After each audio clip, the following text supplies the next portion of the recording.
Thank you and welcome. My name is David Gustafsson. I work at the Swedish Meteorological and Hydrological Institute, and we are part of this project UIVOS, which is the basis for the webinar today. And I will introduce mainly which problems we are trying to solve with this drone-powered river analysis. And the problem is about water, of course. How much, how high, how fast, where, and when. Typical problem that we would like to contribute to solve is to predict better these kind of events. This is a flooding event in the Torne River, which is between Sweden and Finland on the border in the north.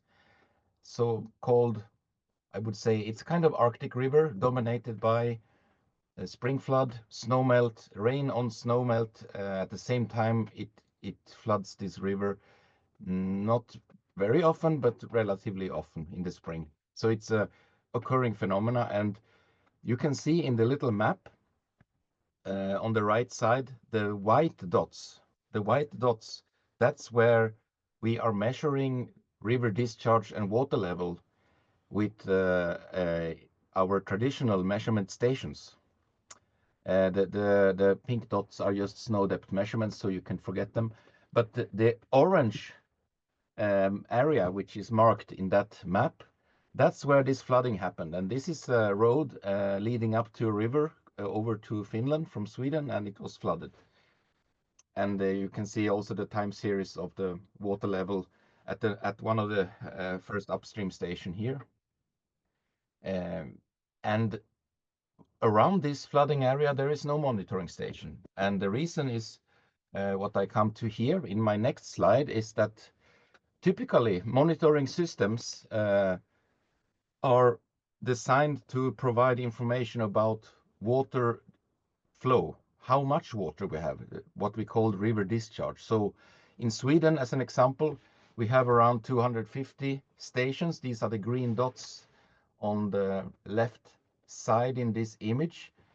This is maybe not so many stations, or you can think they are many, but Sweden is quite a long country, so it's actually not many locations, but it provides enough information to know about the river discharge, how much water we have in our rivers. And it's enough to inform our hydrological model, which is translating essentially rainfall and snowmelt into runoff and river discharge, the amount of water flowing in the rivers. But to translate this also to water level and to flooded area, we need so-called hydraulic models or flood models. And they require more information about the conditions in the river, along the rivers, not only in selected points like we have for the river discharge, but along the rivers. We would like to know what is the topography, what is the bathymetry, how is the slope of the rivers, in order to inform these kind of flood models so that we can predict flooding risk at relevant areas and provide warnings to the society. And that's typically then where these drone or UAS monitoring, as well as monitoring from satellite, that's where this come into the picture. So there is now several satellite missions, actually since about 20 years, there has been possibility to measure water level from satellites. But since the last couple of years, there is now also satellites that do this with quite high spatial resolution so that we get relevant information also for smaller rivers, like rivers that we have in Sweden, for instance, or in Denmark. I think this picture is from Denmark. And in addition then to water level from space, we would like to know things like the slope, the underwater bathymetry, the shape of the river underwater, in order to inform these flood models so that we can predict, in addition to discharge, also water level and flooded area. And essentially, with the help of satellites, we can get observations everywhere, maybe, depending on, of course, the size of the rivers and other conditions affecting satellite data. And but also with the drones then. That's the point with the drones, that they can be operated in principle everywhere, but of course also conditions for drone flying can be challenging, which I think Henrik will come to later in his presentation. But we are not anymore limited by where we can go with the boat or where we can access the river, because as I illustrate here, the traditional monitoring techniques, of course, usually is probably more accurate. We can install instruments in the river. We can go with our so-called ADCP measurements to measure the discharge and the water velocity profiles with very high accuracy, but it can be expensive, it can be cumbersome, it can be risky in extreme conditions, and also it's actually not available because it can be classified, because it's data from hydropower companies, etc. And sometimes also traditional measurements can be slower, so that we can do measurements more efficient with the type of sensors and workflows that we will present here. So coming back to the question, which problems do we solve using the drone and satellite hydrometry I've added here? I've listed here essentially the things that we can measure now with the sensors that we have developed in this project and the workflows to implement them from the drone over the rivers, measuring critical cross sections along the over the rivers, but also measuring profiles along the rivers. And it's of course topography. That was given before this project with LiDAR or photogrammetry, but in addition now we can measure the underwater topography, what we call bathymetry. And we can measure the elevation of the water at when we are there, but also if we go several times, we can get water level at different occasions, different conditions. We can calculate the slope from the water surface, and we can calculate the velocity of the water surface. And with all this information, it's possible also to derive river discharge directly from the measurements from the drone, so without being in contact with the water. And all this data is then essential for, as I've been mentioning already, flood modeling, to inform the hydraulic models, calibrate them, set them up with additional information that is missing from the usually available data, and then also to enhance the value of the satellite altimetry, because if we measure water level from the satellites and we can set up a hydraulic model or a rating curve, the water level to discharge relationship for certain locations where we have the satellite data, it is possible to also derive discharge from the satellite water level. There is an image from measurement in the Torne River. This is the water penetrating radar that's flies about 0.5 meter above the water surface across the river. I'm sure there will be more presentations on the sensors and the workflows later, so I will not go into that detail here. There is some more examples of problems that we can solve now with this sort of toolbox combining the drone survey techniques as well as the hydraulic modeling and the satellite data. So from the left, we have extreme events. So usually when there is a high flood, we would like to measure that flow directly, making discharge measurements. And this can be quite challenging because it's not possible to come with the traditional measurements, or we do not have time to come there. We are too late. But if we are lucky and have a satellite measurements over that site, we can catch these events. And if we have the hydraulic model for that location, we can predict what will the water level be given a certain amount of water coming through the river system.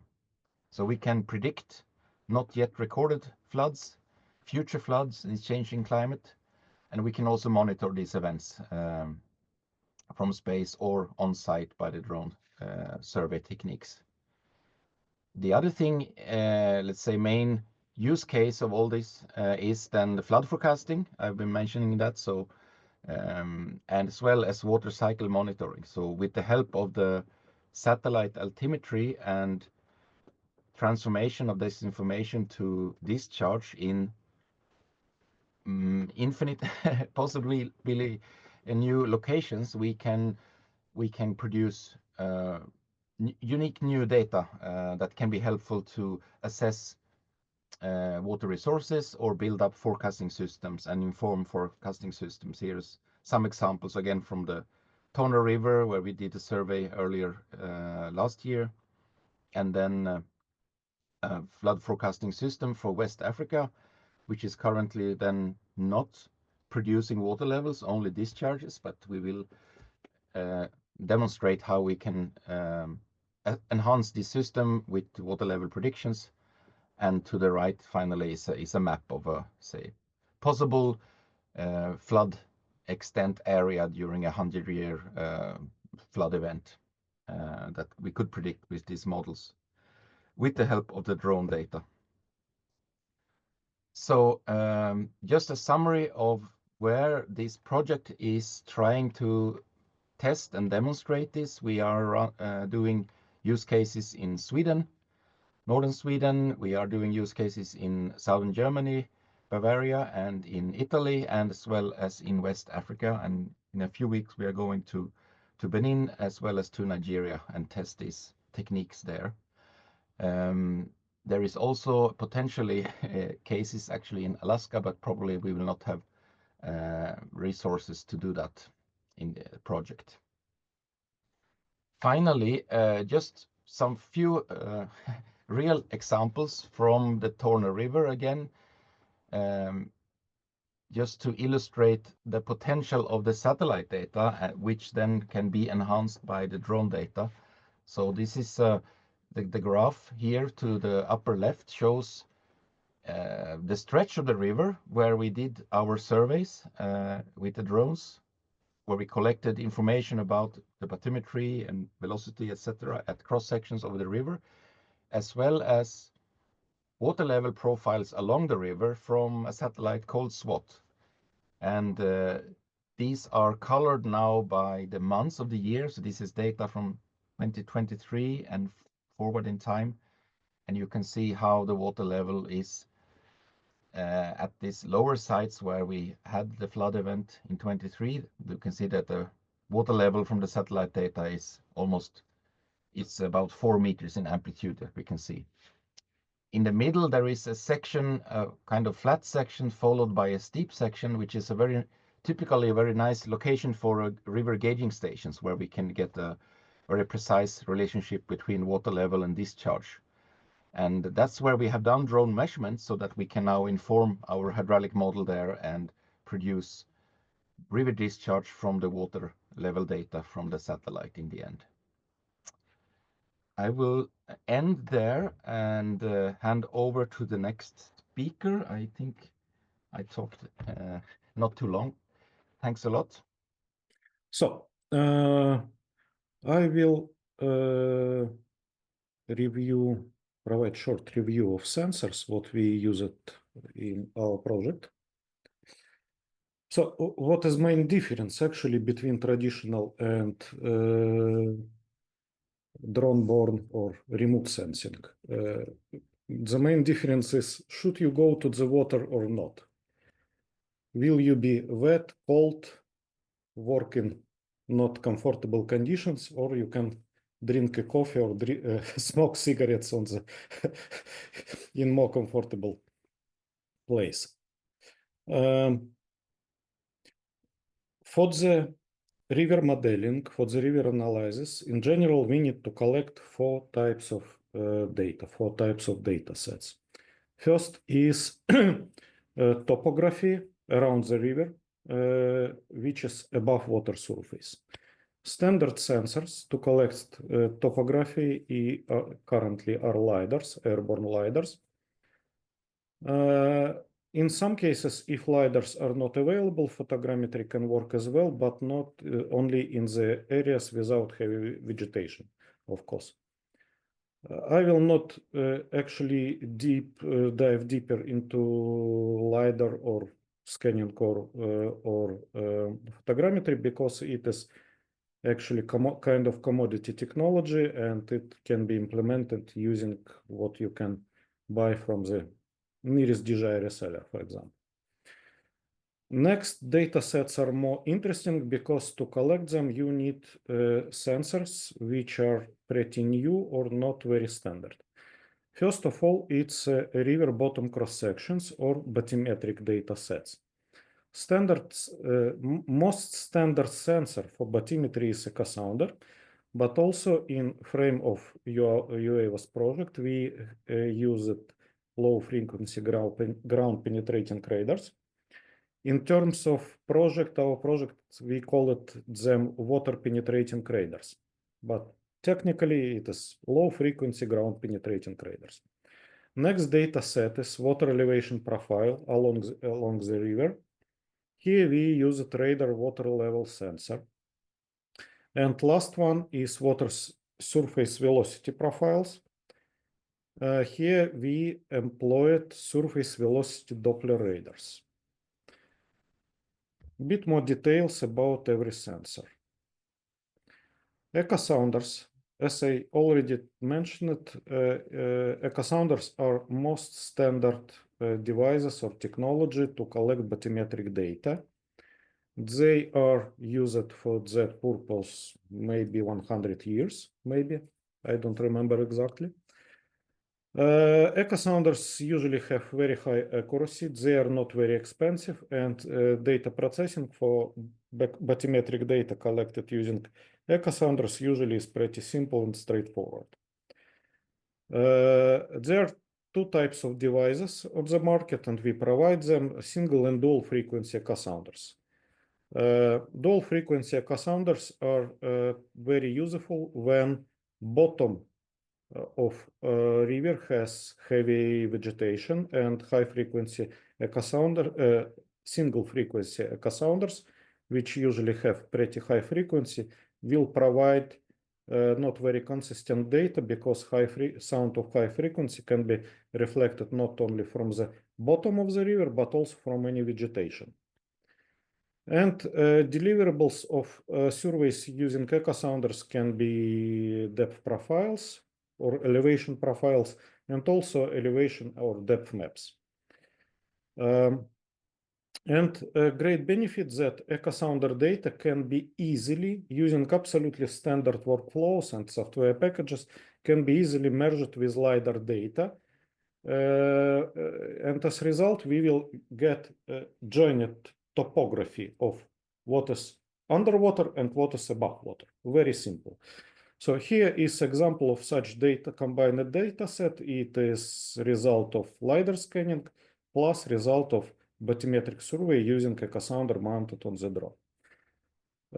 Limitation of echo sounder suspended under the drone is that echo sounder should be submerged to water, unfortunately. So it is not, it can be considered as type of remote sensing, but it is not contactless sensing. And that, because of that, we have a limitation. That system cannot be used in case of extremely or very fast water flows. So current limit for our latest generation of the system is 1.5 meters per second. That effectively excludes from the for the application of that system many small rivers, and especially in the hilly mountain areas. Next sensor, what we use it for bathymetry is ground penetrating radar or water penetrating radar. We use a system with changeable dipoles, experimenting with different frequencies, starting from 75 megahertz and up to a few hundreds of megahertz. Great benefit of that system is that it is truly contactless. Sensor and drone, of course, should not be in contact with the water. It can be used in case with extremely fast water flows. No any limits here, but also the technology has limitations. First and most serious limitation is that water should have low conductivity. For example, in most rivers and water bodies, inland water bodies in Latvia, ground penetrating radar cannot be used because of high conductivity of water. But in Sweden, in Finland, in Norway, and as I see in Denmark, water usually has very low conductivity, and ground penetrating radars or water penetrating radars provide very good results. So, as water is not very good medium for the electromagnetic waves, radio waves propagation, we also have limits for the maximum depth, what we can survey. So using echo sounders, you can survey the rivers with the depth up to 100 or 200 meters. With ground penetrating radar, maximum depth, if sensor is mounted on the drone, will be approximately 7-10 meters. And also, unfortunately, we cannot survey to shallow depth. So practical limit is around half of meter because of ringing electromagnetic, jumping electromagnetic wave between water surface and drone and antenna. So usually in the upper part of our profiles, we will have a noise because of jumping electromagnetic waves. But in many cases, such technology can be extremely useful because it allows to survey rivers with extremely fast flow. And even you can do surveys through ice if it is necessary.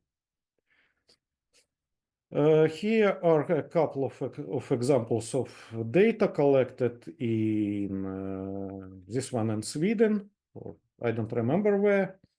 Interesting that here we have profile collected, depth profile collected using ground penetrating radar, and red dots, it's a depth measured by, as I remember, ADCP, which works also as echo sounder mounted on the float, kind of traditional method. And you can see that both profiles are almost identical.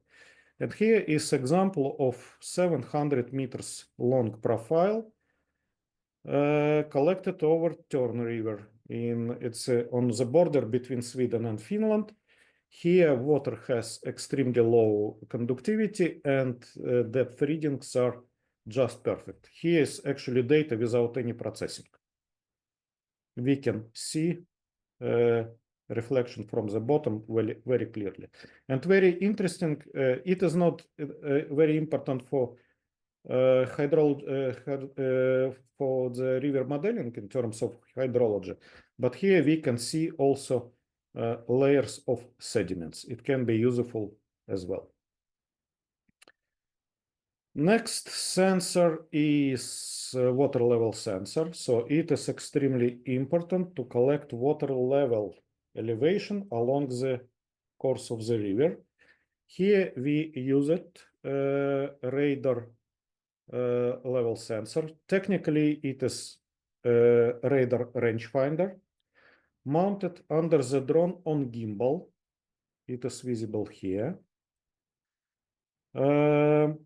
Why we use it gimbal? Because we want to fly as high as possible. So to collect consistent or accurate data, altimeter with a very narrow beam should be stable in vertical orientation.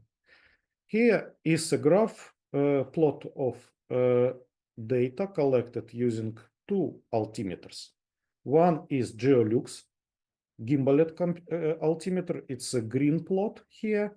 And black line is data collected from radar altimeter and mounted on the same drone, but mounted using fixed mountings.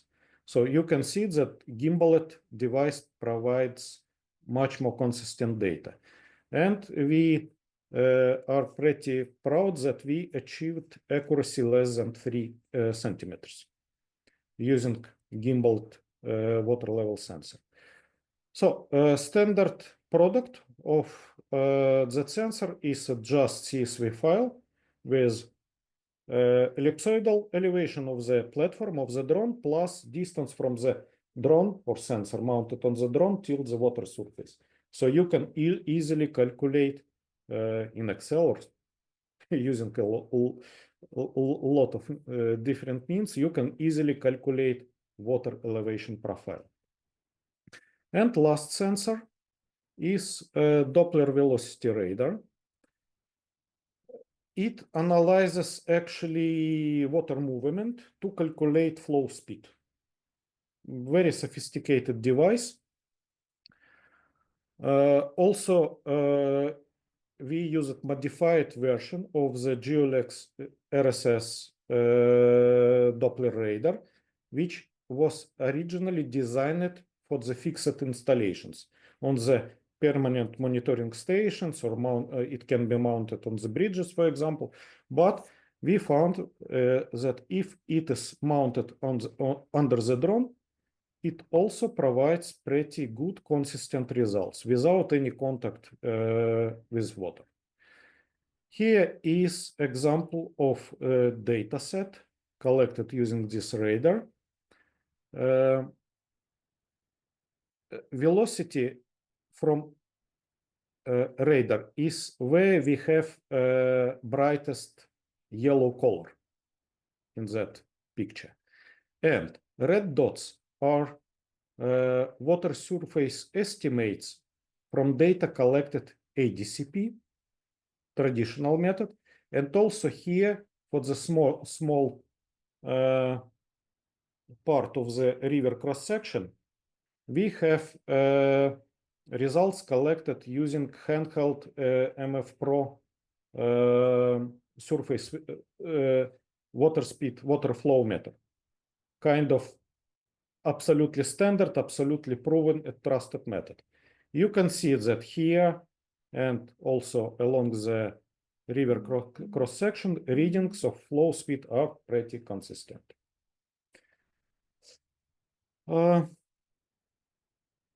That's all. Actually, here I have a collection of, I hope, useful links. Link to UAVA's project site. Here you can find in some section of project site, you can find the links to download all project data. Raw data, interpreted data, all reports, and so on. Videos of sensors in action, and links to the detailed technical information about sensors. Okay. Yes, thank you. Yes, well, I'm Sune from Drone Systems. We have been responsible for a lot of the, or most of the data collection during this UAVAS project. A short description of us as company: we have 10 years birthday celebration in a few weeks. We're located in Aarhus, Denmark. We fly a lot of thermal or district heating, doing thermal mapping. That's our main specialty, and we're getting quite good at this river surveying as well, which is the main part of this project. As David mentioned, there's been quite a lot of deployments of the UAVAS payloads, also a bit prior to the UAVAS project.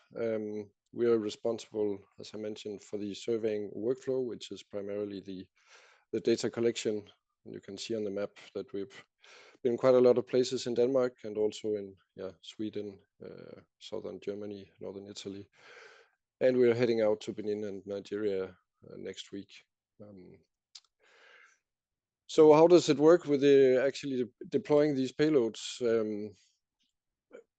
I've been traveling a lot, flying these payloads, so I have a lot of hands-on experience flying these drones and working with the payloads. The first thing you do is the desktop planning. Check with the local laws and regulations. What are your limitations? Do you need any special permits, etc.? Then you plan a pre-survey flight, which primarily consists of photogrammetry and LiDAR, optimal. You locate the accessibility points for, well, in this case, for the in the desktop planning for the pre-survey planning, your takeoff points, and then you create the flight routes for the pre-survey. Often the pre-survey is flown at a much higher altitude than the actual survey. We are depending on a local RTK network. And we also need to be online, both if we deploy a base station or use a direct link on the drone to an RTK course network provider. So connectivity via mobile broadband or Starlinks is very much needed. The reason for this is we need a quite high precision set coordinate. When we're talking centimeter level precision for the water surface elevation payload, we need an exact location of the drone. So you can either use a direct link for the drone, or the best solution we have experienced is setting up a local base station and then streaming in-trip corrections via MLIT caster to the aircraft. And this is, yeah, very solid and quite nice. So accessibility in these places is quite a challenge. Often takeoff points can be very hindered. It can be what you see in your desktop survey may not be what you actually meet when you get out in the field in real life. So in regards to accessibility, it's the planning part is really important. You need to choose your equipment, and as I mentioned, it's very location dependent. You also need to consider how much equipment you're going to bring to the field. Charging is maybe one of the more important, maybe underestimated, or yeah.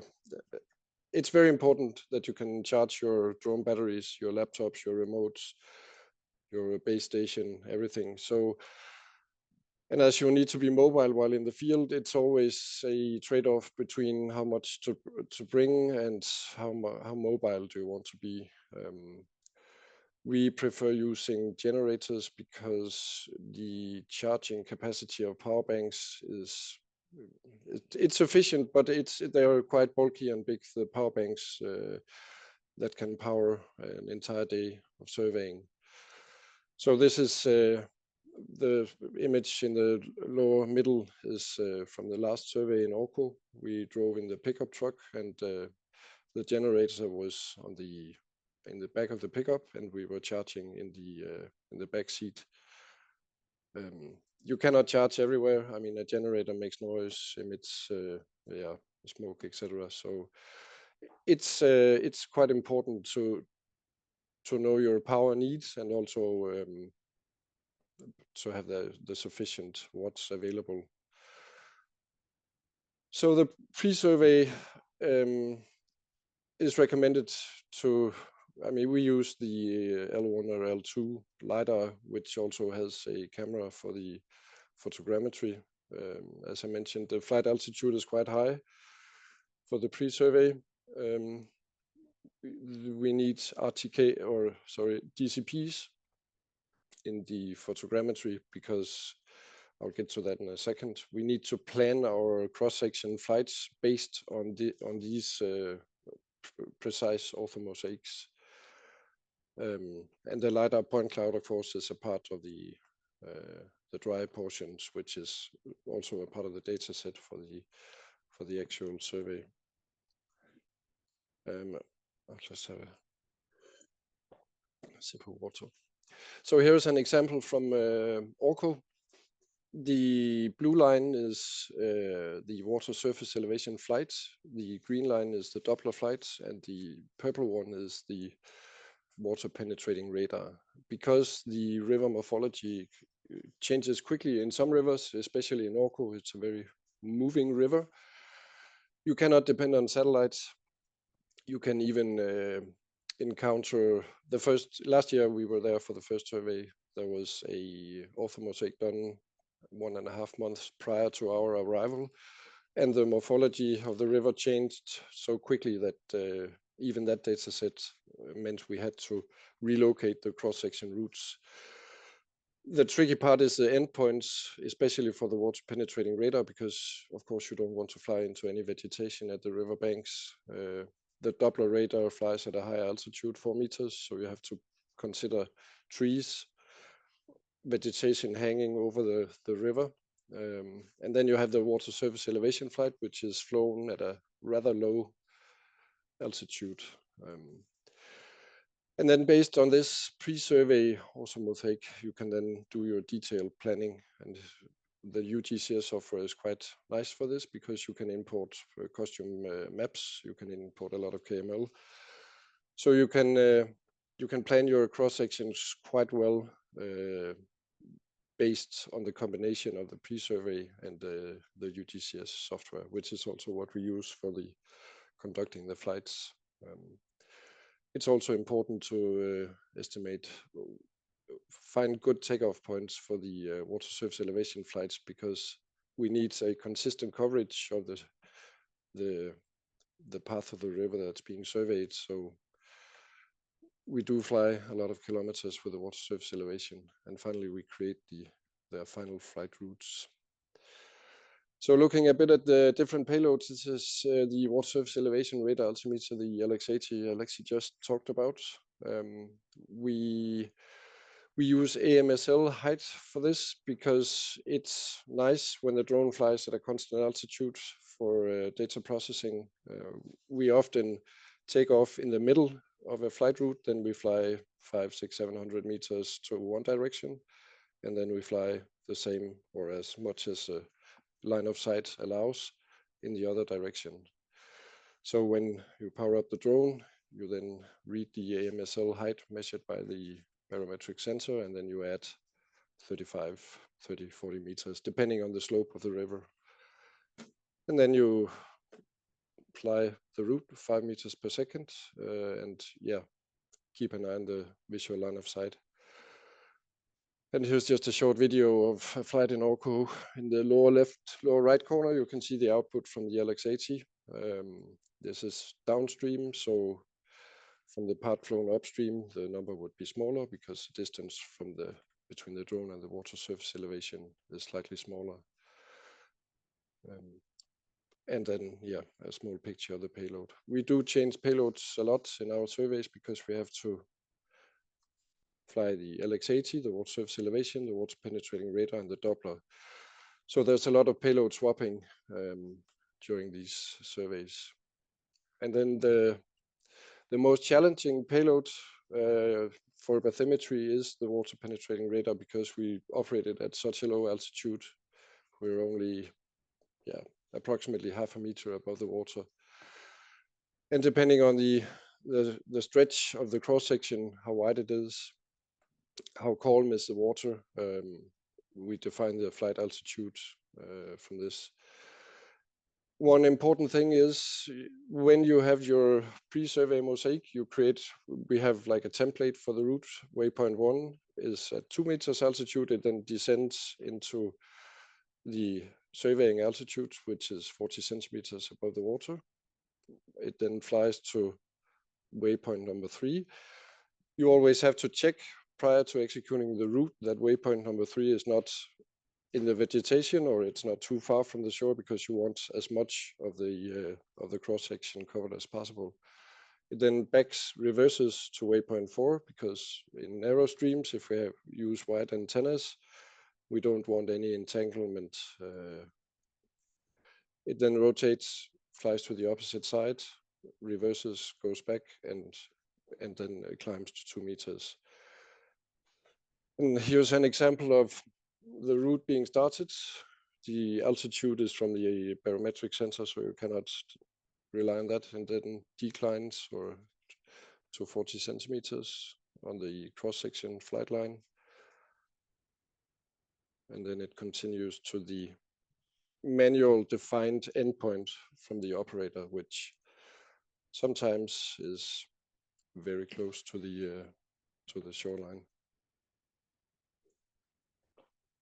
Then it has a 2-second wait command, just to keep things calm, and then it reverses back to the next waypoint, and then it rotates and continues to the other side of the river. And then for the other bathymetry payload, the echo sounder is, it's not completely contactless, as you could see in the video we just saw. There can be a lot of vegetation in the surface, so we highly recommend to, if you cannot see the entire cross section you're going to fly, you should definitely do an inspection flight with a camera drone or use the FPV camera on the M300 to check for what vegetation is in the top of the water, because you don't want your echo sounder to be entangled in vegetation. We also use the rangefinder here. You define that on site, so the echo sounder is submerged under the water while in forward flight. It's a fairly low flight velocity, so it can take some time to conduct a large cross section. And as Alexey said, there is a max stream velocity of 1.5 meters per second, or else the payload will bank too much and the readings will not be usable. And also here, it's important that you have your endpoints defined. You can define your endpoints with a Doppler, with a echo sounder, with a water penetrating radar. It doesn't really matter. You can then use the same endpoints if you're deploying other payloads on the same cross section. We start closer to the center line of the river and then decrease the altitude going to waypoint 2, and then it simply does the cross section and then climbs out of the water going away from the shoreline. I think there's there's no video of the echo sounder. And the last payload is the Doppler radar for flow velocity. Here we also use the rangefinder, which is quite efficient. We've done a lot of these flights very close to water in various conditions, and it's never failed. We still have a clean sheet while collecting data.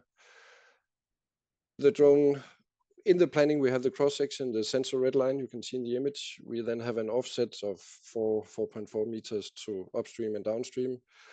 And then on each offset line from the cross section line, we fly the drone at 4 meters altitude, and then the sensor is angled at 45 degrees, so you actually get the measurements on the actual cross section, where the in situ measurements often are made as well. We have changed flight characteristics a few times, looking upstream, downstream, in various amounts of waiting time and waypoints. But one of the challenges has been to subtract the effect of the downwash from the propellers from the readings from the Doppler. But that's I think that's pretty solved now. And then you space the number of readings you want across the cross section. You have to remember you're going back as well. This is by far the most time-consuming flight of all of them, but yeah, it's definitely doable on a set of batteries. And here's just taken from above. The drone hovers, and then it just moves sideways for whatever distance is between your spacing of the waypoints, and then hovers again. And finally, for a few tips of tricks, we've been doing this for a long time. It's highly recommended to have a rover to store some RANX data, because if your RTK connection drops for some reason, you can still do some PPK processing and still use the data. We also verify payload data after each flight before changing payload or moving to next cross section, because we can finish a large cross section in 1 hour and 20 minutes with 3 payloads, but then sometimes you actually have to move for 1.5 hours as well. So going back and doing things again is something you don't want to do. So this is just an easy way to verify that you don't have to come back. We use walkie-talkies a lot, because the operator of the ground control station, the computer running UGCS, and the pilot are often further away than you can shout to each other, so walkie-talkies are a must-have. And then we don't upgrade firmware or software versions if it's not completely necessary, and if we do, you really need to test things out rigorously. You should also bring the right tools and accessories. It's a lot of tape, zip ties, and Velcro primarily. And then, of course, the first survey day is also the most challenging. at the end of a survey, you can often double your productivity sometimes. So reviewing and optimizing workflows in the flight crew is highly recommendable. We try to optimize our flight time, efficient flight time. So every minute you spend on the ground waiting for something, if you can start a process, you have to wait for a while doing other things in the meantime. As with all processes, you can really gain some time by doing this. Yeah, that was a bit of our experiences. I guess the Q&A is now, so yeah, thank you, Sune, for the presentation. And before we jump into the Q&A session, we just have one very simple question to you. The poll is open now, so yeah, we kindly ask you to answer. And in the meantime, if you have any questions, please write it down in a Q&A box in the Zoom, because this is the right time, the right moment to answer for all your questions, inquiries, etc. So yeah, there's a question from Bart yeah, regarding wildlife. No, not really. During our 10 years of operating drones, we've never had an encounter with any wildlife, not in the Riversky or in the UAVOS project or the other flights we do. The most dangerous parts are the wildlife protective people at the survey sites. They're more dangerous than the actual wildlife. So that's not been an issue.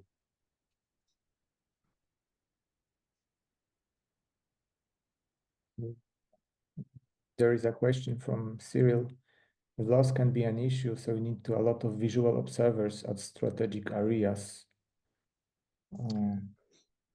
VLOS is quite an issue. That's completely true. The key to this, as to many other drone operations, is to deploy BVLOS operations like this. This is maybe one of the more challenging type of flights to do BVLOS, but that's part of the project, and we're working on a solution. So, but you're absolutely right. VLOS is a challenge.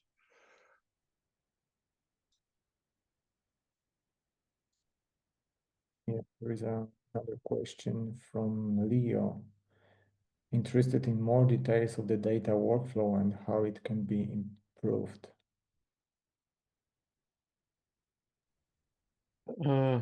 I think it's a too broad question, actually. So for every type of data set, workflow is different. Starting from planning, it was demonstrated in presentation of Sune. And processing workflow is also very different depending on the physics or nature of the sensor. So if you're interested in some details, you can just have a call some days later.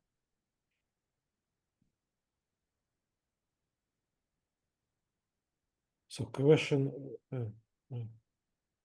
Camille, I see a few more questions. Yeah, question about different antennas. So as we used 100 megahertz antenna.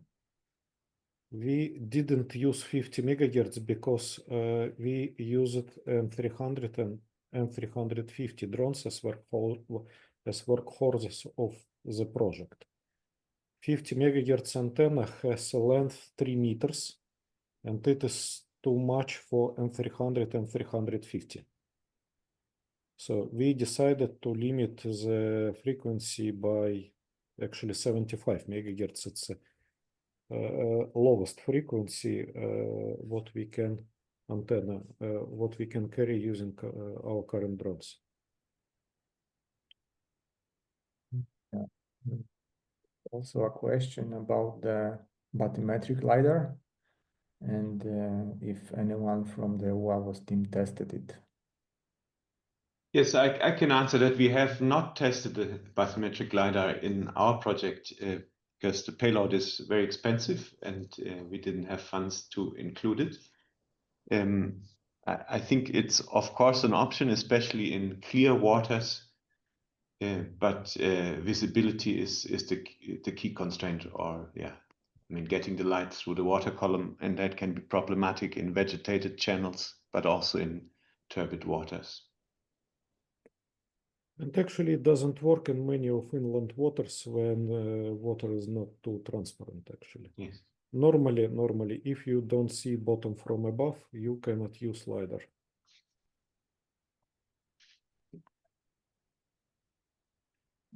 Okay, so there is also a question from Valentine.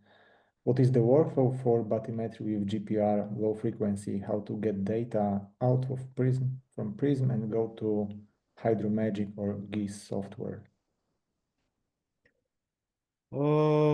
In Prism, you can mark interfaces between layers.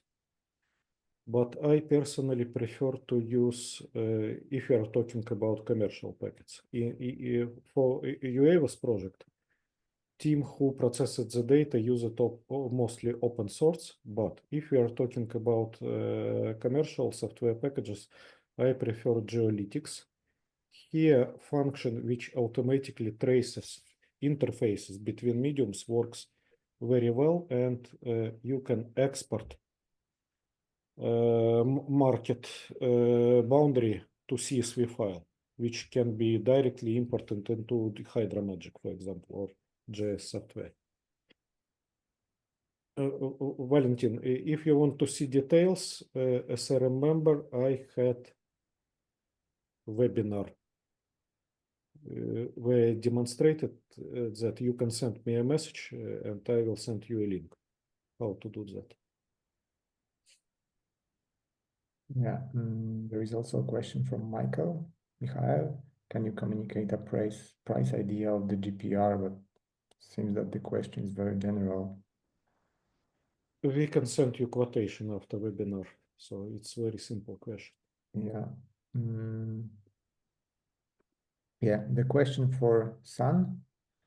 I'm interested in your method and workflow for attaching the MLIT antenna to the drone itself. My understanding was that PPK was generated from setting up an antenna on a single static point, known or unknown.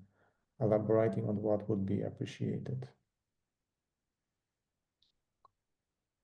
Well, we log the RANEX location of the base station during the entire survey day, and we have a small MLIT M2 dual, I think it's a dual band receiver mounted on top of the drone, which we just turn on at the start of the survey day and turn off when we're done, so it logs everything. And then if you have an RTK dropout from during one of the flights, then you have the option to PPK to calculate the exact location of the drone using PPK afterwards. So it's an issue that can be solved by mounting a rover unit on the drone. Yeah. Thank you, Sune. Question from Osvaldo. Would it be wise to disable the drone's sensors in areas with dense vegetation on the shore during low-level flights, so not to interfere with data capture? Yeah, that's we always do that, and we actually tape over the sensors as well to be absolutely certain, because for some reason that's a DJI issue. Disabling the sensors in the DJI pilot software doesn't disable them completely. So once you tape them over, you won't have any interference from the sensors. Yeah. So question probably to David from BART. Any plans to try this out in Southeast Asia rivers? Not as part of UAVs. We don't have a Southeast Asian case study site, but beyond the project, we can, of course, talk about any river in the world. Yes, thanks, Peter.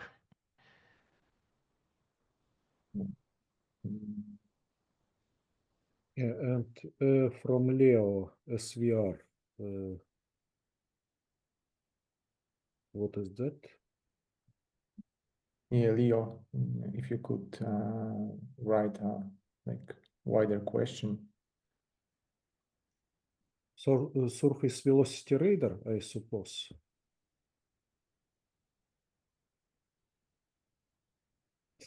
Okay, if question was about surface velocity radar. Yeah, there is an input from Leo.